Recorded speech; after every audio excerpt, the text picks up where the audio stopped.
I thought she was amazing, absolutely amazing. You know, the way she looked, the way she sang, she was just great. I became a fan immediately.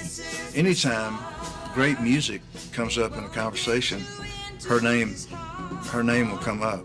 So if you're thinking of rain, true love is all you gotta do is hold him and kiss him and squeeze him. Love, yeah, just do it. And after you do, It's very difficult to name my favorite Dusty song because she sang so many different sorts of songs because she was so versatile.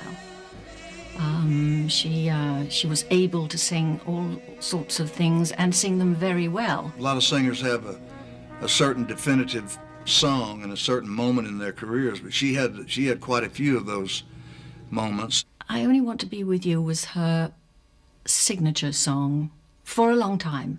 I think it moved on after that, but it was the one that really, really introduced her to the big public. I can't remember the first time I heard I Only Want to Be With You, but I remember thinking right away it was a great pop record. She was maybe the first blue-eyed soul singer, the first, white singer that had that soulful feeling and sound in her throat that, up until that time only black people had been able to get to. I think Dusty was the white lady of soul, without a doubt. It was a little bit like Tom Jones, when he first came on the scene. A lot of people thought he was black, and I think a lot of people thought Dusty was black too. Surprise, surprise. Dusty and I were sharing a dressing room, but it was in the casino at San Remo, and the dressing rooms were sort of just kind of put up, especially, and they didn't quite go up to the ceiling. You know what I mean? Those sort of things, a bit like toilets, And there we were, sort of in our underwear, chatting away, getting ready for the show.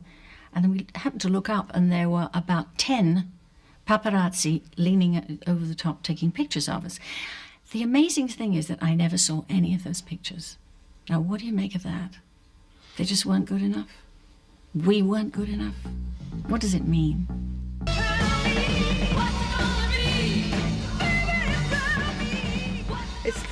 It's the closest I've ever felt to a song. I don't know why. It's sort of bittersweet song, and I think that's why I like it. It's really a nice song. Oh, I think the Memphis sessions were her best.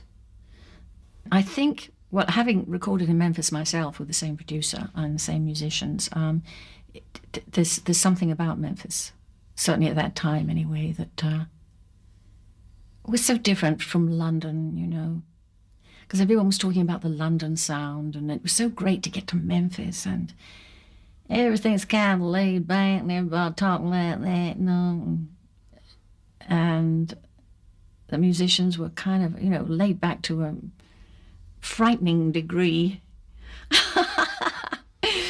And it was just great. And so you let your hair down. You just let it hang out, and I'm sure that's how she felt. I'm sure that's how Dusty felt. For the first time, she was kind of equal. She was matched with the band. A lot of times, the band or orchestra or whatever it was, they didn't compare to what she was doing. And I think this was maybe one of the first times in her career when she was, when the band was equal to her challenge. And I think that's why there was such a magic to what she did in Memphis. I would love to have sung Preacher Man. I probably wouldn't have been able to sing it the way she did. Probably not as well as her, but I would love to have had a go at it. Well, I do have a go at it in my own living room, like many. I think that's a great, great song.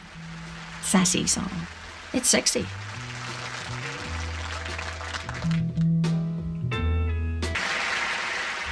Son of a Preacher Man was kind of a bit risque, this white girl singing about this preacher man, If that's what made it so great, and she had just the right voice, just the right attitude for it. Great record. It did have a real sexual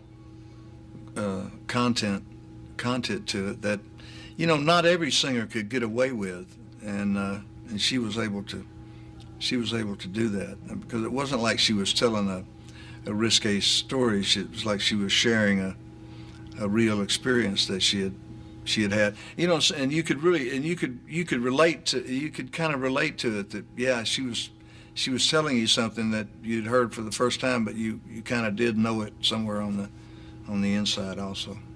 You Don't Have to Say You Love Me, I think, took her to a different place. You know, it was a more adult song, and at the same time a more universal song. It wasn't so teeny bopper as I Only Want to Be With You. I think it's a great song, and I love the way she sings it, because, I mean, it is a dramatic song, but she didn't over-dramatize it. The production was dramatic. It had a little sort of Phil Spector feel to it, but because she had this kind of funky thing in her voice, it didn't get too dramatic. And that's what I love about her. She doesn't take it too far over the top.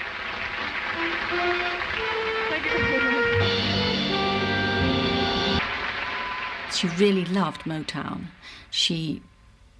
I have a feeling that she probably listened to that more than anything else. And so it had quite an effect on her. But she did it well. You know, lots of people tried to do it, and they it just sounds kind of silly and slightly embarrassing. But she really, really knew how to do it. The Motown thing was so key to her. She was so moved by that thing. I think she could record a lot of that music like she wrote it. I find it an effort to keep up appearances, because it takes so long. I'd rather be asleep. I'm really very hard to describe oneself anyway, because you don't see. I'm very short-sighted, as I said before. I'm constantly peering in mirrors, and people say, "My God, isn't she conceited?" And I'm actually not seeing anything. I mean, I can look in the mirror from here and I can't see. You know, see how much eye black I've got, and I can't see that. I just know I've got a lot of eye black.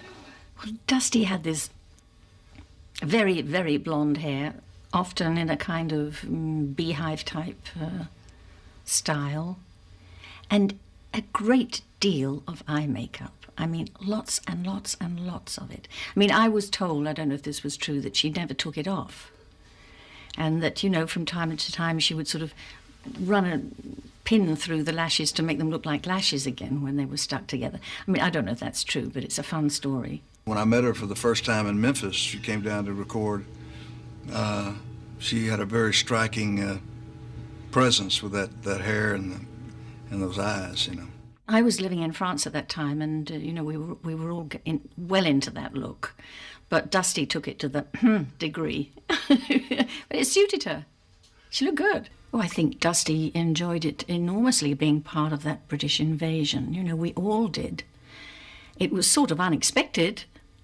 I mean, certainly for me it was. You know, you can't plan these things. There's no mastermind behind all of this. And I'm sure that when Dusty made it in the States, she must have been over the moon. The British influence and Dusty was a major part of that. They brought a new thing to it. They even took what we created and took it up to another, even challenged us to keep doing our music to the best of our ability. You know? I just thought it was a very exciting time. Everything seemed to be like sort of exploding, and you know, for many, many years, the traffic was going one way between, it was like Americans coming to England. They were the big stars, and you know, no Brits could get a look in the States. And suddenly, probably because of the Beatles, the gates were opened, and there we all were. We were given the opportunity to become stars in the States, and that was great. From a point of view of live audience, it's a sense of achievement, and makes me feel warm if I please people. But when it comes to choosing songs, in general, it's what I feel, and I hope that they're going to like it.